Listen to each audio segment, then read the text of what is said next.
वजन कमी करताना आपण काय खावे यावर खूप लक्ष देतो, पण काय खाऊ नये हे त्याहूनही जास्त महत्वाचे आहे.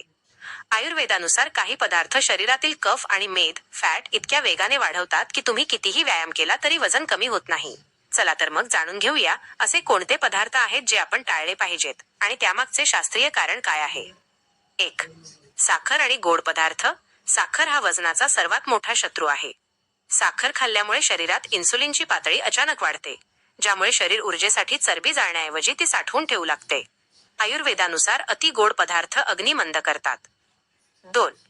मैदा आणि बेकरी उत्पादने. बिस्किटे, व्हाईट ब्रेड, पिझ्झा किंवा पास्ता यांसारखे मैद्याचे पदार्थ पचायला अत्यंत जड असतात.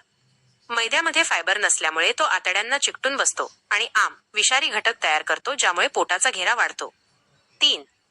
दही. रात्रीच्या वेळी अनेकांना वाटतं दही आरोग्यदायी आहे, पण आयुर्वेद सांगतो की दही अभिषंदी आहे, जे शरीरातील स्त्रोतस किंवा चॅनल्स ब्लॉक करते.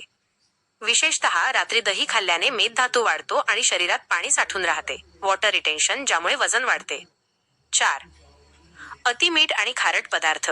वेफर्स, लोणची किंवा प्रक्रिया केलेले प्रोसेस्ड पदार्थ यात मिठाचे प्रमाण जास्त असते. अति मीठ शरीरात पाणी धरून ठेवते, ज्यामुळे शरीर फुगलेले दिसते, ब्लोटिंग. 5.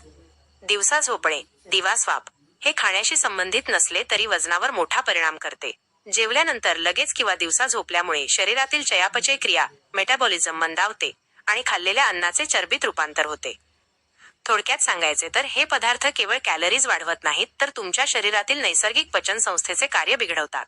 उद्याच्या भागात आपण पाहणार आहोत की या पदार्थांना पर्याय म्हणून आपण काय घेऊ शकतो. आरोग्याशी संबंधित अशाच महत्त्वपूर्ण माहितीसाठी आमच्या डॉक्टर प्रजक्तास आयुर्वेदिक टिप्स चॅनेलला भेट द्या आणि आरोग्याची योग्य काळजी घ्या.